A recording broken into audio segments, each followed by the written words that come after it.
আল্লাহর নির্যাতিতের পাশে থাকেন। ফাতিমা ছিল এক এতিম মেয়ে। মায়ের আদর সে কোনোদিন পায়নি। বাবার ছায়াও ছিল না তার জীবনে। আত্মীয় বলতে ছিল শুধু মামা বাড়ি। সেখানেই আশ্রয় নিয়েছিল ফাতিমা।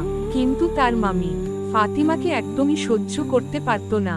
খাবারে অবহেলা, কথায় অপমান, ছোট বলেই গালাগালি, প্রতিদিন এই নিয়ে মামা আর মামির ঝগড়া লেগেই থাকত।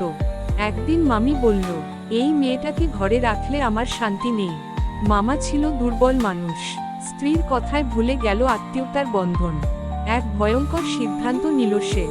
গভীর রাতে ফাতিমাকে নিয়ে গেল অজানা এক জঙ্গলে।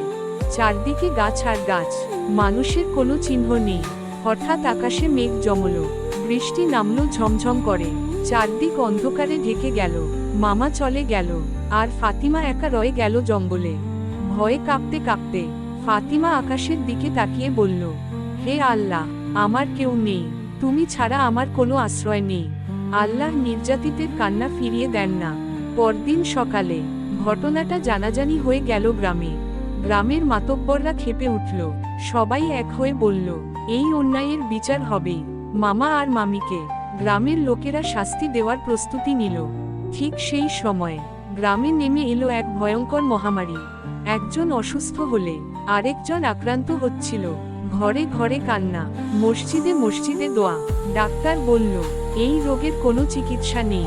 মানুষ তখন বুঝল, এটা আল্লাহর পক্ষ থেকে সতর্কবার্তা। ঠিক তখনই আল্লাহ ফাতিমাকে দিলেন অলৌকিক দোয়ার শক্তি। ফাতিমার হাতের ছোঁয়ায় মানুষ সুস্থ হতে লাগলো।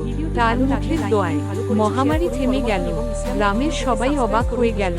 তারা বলল, এই মেয়েটা আল্লাহর ওলি। ফাতিমার মামা আর মামি মাথা নিচু করে কাঁদতে লাগলো। নিজেদের ভুল